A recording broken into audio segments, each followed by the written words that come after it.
I want to ask you about Donald Trump. You are in a feud with Donald Trump right now. Do you know this? No, I don't. Because this is very exciting. Oh, for really? me, because he doesn't like me either, and so anytime there's somebody new he doesn't like, I feel a fraternity, a brotherhood with it. Yeah, and I had my assistant call and tell him that I don't really belong to that club and I haven't been there in 3 years. And they go, well, you are a member and here's your member number. Okay, so we're having beef? You're having beef because I guess you said in an interview that you were a better golfer than him, and then you told a story. Is this true that he signed you up for one of your golf clubs and didn't tell you? Yeah. Trump just picked a fight with the wrong celebrity. Samuel L. Jackson didn't just clap back. He systematically dismantled Trump's lies with the precision of a surgeon and the brutality of, well, Samuel L. Jackson. In the next 10 minutes, you'll see exactly how Jackson exposed Trump's golf cheating, called out his hypocrisy about demanding Obama's birth certificate while hiding his own tax returns, and even took a swipe at Melania's infamous I don't care jacket. The timing of this roast couldn't be more perfect, coming right after Trump's inappropriate September 11th anniversary tweet. Before we move on, I'd like to ask you a small favor. If you appreciate this content, please take a second to like this video and subscribe to the channel. Over 98% of you watch the videos without subscribing. It costs you nothing, but it makes a huge difference to us. So did you click the subscribe button? Great. Thank you so much. Now back to the video. Ever wonder what happens when a celeb-obsessed billionaire tangles with Hollywood's most intimidating actor? When Trump fired off an unwanted opinion about Samuel L. Jackson, he had no idea he was walking into a perfect storm of his own making. It all started on the anniversary of September 11th, when Trump bizarrely tweeted best wishes to all, even the haters and losers, on a day of national mourning. Talk about missing the mood of the room. This wasn't just another Trump tweet. It was the perfect opening for Jackson to expose a pattern nobody had called out so effectively before. When Jackson stepped into the spotlight, he didn't just bring opinions, he brought receipts. While Trump claimed they'd never met, Jackson waved an actual bill from Trump National Golf Club showing they'd played together. But the real bombshell came when Jackson connected some very uncomfortable dots for the former president. They were charging me some pool fee for being at I haven't been there. But somebody did send me something today that said Trump said he didn't know me. He said he didn't know you. I actually have his let tweet me see right the here. tweet. This is very exciting. He's with exposure. He thinks it's very careful to just barely be on TV at all. Barely get yourself out there. But is that true? You say you claim right here you have met him. Yeah, I met him a lot. You've played golf with him. I played golf with him. I don't know Samuel L. Jackson, to best of my knowledge, haven't played golf with him, and think he does too many TV commercials. Boring, not a fan. Not a bad thing. Now, it's very interesting when Donald Trump says someone is out on TV too much. This is the same man who spent years demanding Obama's birth certificate, but somehow lost all his own financial records. Jackson pointed out with that signature calm stare that makes bad guys wet themselves in movies. The contrast couldn't have been more obvious. Trump demanding transparency from others while hiding behind excuses himself. The golf story Jackson shared wasn't just about a celebrity feud. It revealed something much more telling about Trump's character.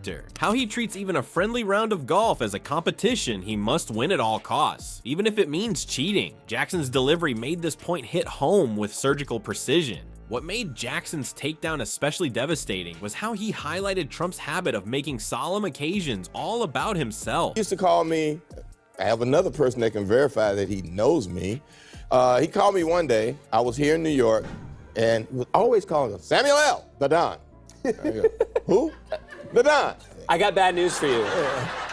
The one person that might not back you up right now in this story is Bill Clinton, because I don't know if he's going to want to say a story that he was golfing with Donald Trump either. He didn't golf that day. He didn't golf that day. He did not golf that So day. who did you end up golfing with? With Mr. Clinton. And when I got there, it was President Clinton, Really? who could also verify that Donald Trump knows me. Wow. Here's the bummer.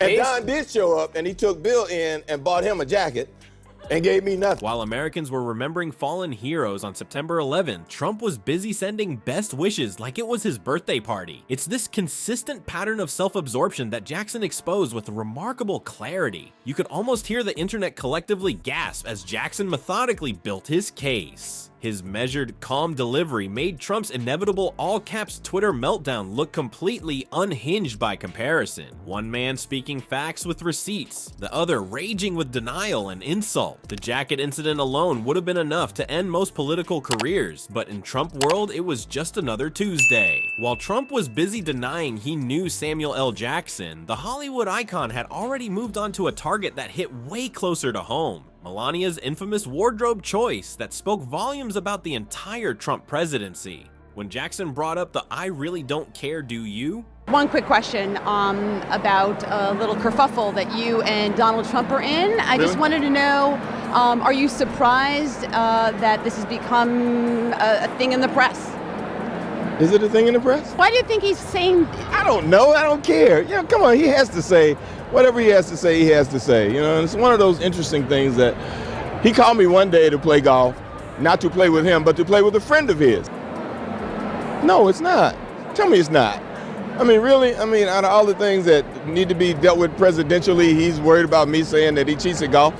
Or, that he doesn't really know me? Is that what the deal is? Jacket that Melania wore to visit detained migrant children. You could feel the collective cringe across America. Jackson didn't miss a beat, saying, "I ain't going to say she doesn't care, but oh wait, she literally said that." The audience roared because Jackson had pointed out what was hiding in plain sight. The Trump family's entire approach to public service summed up in one fashion statement. Trump's signature move has always been denial. Caught in a lie, deny it. Photo evidence, fake news. But Jackson wasn't playing that game. After dismantling Trump's golf lies, he went straight for what might be the most honest moment in the Trump presidency, when the First Lady accidentally wore her family's mission statement on her back. The real kicker came when Jackson described Melania's 4 years in the White House as looking like she was blinking out an SOS message in Morse code. The line wasn't just funny, it landed hard because it captured what millions had been thinking, but couldn't quite articulate. Behind the model poses and designer outfits was someone who seemed trapped in a role she never wanted. Jackson's criticism wasn't just about fashion choices, it was drawing a direct line between personal character and fitness for office. While Trump was busy tweeting about celebrities who hurt his feelings, Jackson was highlighting how a president's family reflects their values. The contrast was brutal. Trump obsessing over his image while children were in cages, and his wife wearing a jacket that basically said whatever. What made Jackson's takedown so effective wasn't just what he said, but how he said it. No screaming, no insults, just calm facts delivered with that signature stare that's intimidated movie villains for decades. Meanwhile, Trump responded exactly as expected, with an all-caps tantrum calling Jackson a failed actor, which is like calling Michael Jordan a failed basketball player.